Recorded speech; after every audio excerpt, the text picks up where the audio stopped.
আচ্ছা, সেই ঝরে পড়ার সময় আমরা আসলে শুধু পাতার মৃত পাতা দেখি।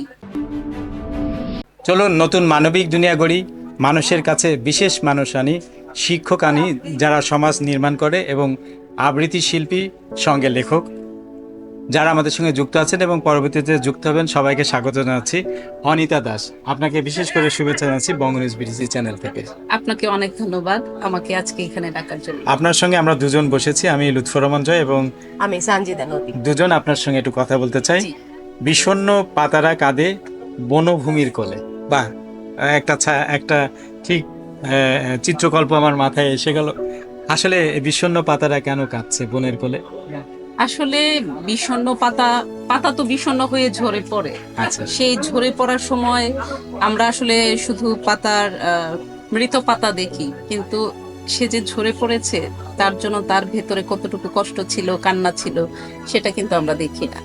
আচ্ছা, আমার এখানে মানে মূলত এটি মূলত কাব্যগ্রন্থ। কাব্যগ্রন্থ। আচ্ছা, এখানে 60টা কবিতা আছে। তো এই কবিতাগুলো মূলত এই আঙ্গিকে লেখা, বিরহ, দ্রোহ, প্রেম, এগুলো নিয়ে আমার কবিতাগুলো। আর বিষণ্ণ পাতারা কাঁদে বনভূমির কোলে, এই শিরোনামে আমার একটি কবিতাও আছে এই বই। সেই নাম ভূমিকা দিয়ে আমরা কাব্যগ্রন্থ হ্যাঁ, পেয়েছি। সেই নাম আপনি পেশাতে কি করেন? আমি অধ্যাপনা করি। কোন কলেজ? আমি, এটা হলো ময়মনসিংহ এর একটা উপজেলা আছে গফরগাঁও, সেখানে ডিগ্রি কলেজে অধ্যাপনা। এই বই ছাড়া আপনার আরো গ্রন্থ আছে? হ্যাঁ, এটা আমার চতুর্থ কাব্যগ্রন্থ। এটা ছাড়া আমার আরো দুইটি কাব্যগ্রন্থ, একটি গল্প গ্রন্থ আছে। এটা হলো আমার চতুর্থ কাব্যগ্রন্থ। আরো 3টি বই আমার আসছে। ছোট করে নাম যদি বলে দেয় সেইগুলোর দু জি, একটা নাম। আমার কাব্যগ্রন্থের নাম হলো ময়মনসিংহ এর কবিতা, এটা আচ্ছা। একটা কাব্যগ্রন্থ। আর হৃদয়ের বিসর্জন, এটা একটা কাব্যগ্রন্থ। আর হলো জীবনের ক্যানভাস, এটা আমার একটা গল্প গ্রন্থ। এটা চতুর্থ কাব্যগ্রন্থ।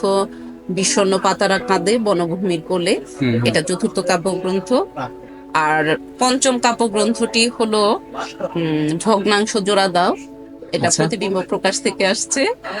আর পত্রকাব্য আছে কন্যা ও জনক, এটা আমার একটা আরেকটি বই আর কি।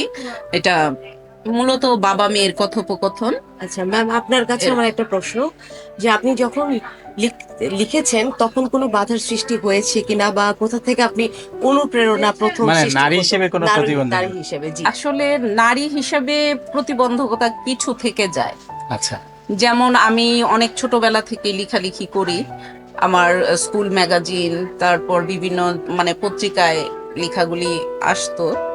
বই আকারে কখনো লেখা আসবে এটা আসলে চিন্তা করিনি। আমরা যদি এই বিষণ্ণ পাতা কাঁদে বনভূমির কোলে, এই বইটি কোন স্টলে পাওয়া যাচ্ছে? এটা প্রিয়জন প্রকাশনী থেকে বের হয়েছে। স্টল নাম্বার হলো 217-18। 216, 17, 18। আমরা জানি প্রিয়জনের এটা 3টা ইয়ে আছে। বঙ্গনিউজ বিটিসি চ্যানেলের সঙ্গে যারা যুক্ত আছেন, আপনারা জানেন, যারা আমাদের এখানে কথা বলেন, লেখকের ফোন নাম্বারটি আমাদের সাথে স্ক্রলিং হচ্ছে। আপনারা সরাসরি লেখকের সঙ্গেও যোগাযোগ করে এই বইটা নিতে পারবেন, এবং আমাদের স্টলেও মেলা চলাকালীন সময় এই বইটি পাওয়া যাবে। এছাড়া বঙ্গপিডিয়াতে অনিতা দাসের জীবনী আমরা উঠিয়ে দিব, সেখানেও কিন্তু এই বইটি পাওয়ার, অর্ডার করার একটা সুযোগ থেকে যাচ্ছে। আপনারা সেখান থেকেও সংগ্রহ করতে পারবেন। আমরা অনিতা দাসের কাছ থেকে তারই লেখা এই কাব্য থেকে একটি কবিতার কিছু অংশ শুনতে চাই। আচ্ছা, জি ভাইয়া, আমি আমার এই বইটি থেকে একটি কবিতা পড়ে শোনাচ্ছি। কবিতার নাম হলো ভাঙচুরের শব্দ। নিশিগুলো ভোর হয়, চোখের জল নদী হয়, সেই জলে থাকে ব্রহ্মপুত্রের কান্না। হাজার বছরের কান্নায় খরস্রোতা হয় যৌবন তার বর্ষার কদমে। অচেনা জল শীতল করে শুকানো বীজের বুক, পাতা মেলে সূর্য দেখে অপার সুখ। তারপর সূর্য স্নান সেরে মহিরুহ হয় প্রেম, জানালার সারসি ভেঙে ঢুকে পড়ে সমর্পিত বুকে ভাঙচুরের শব্দ শুনে।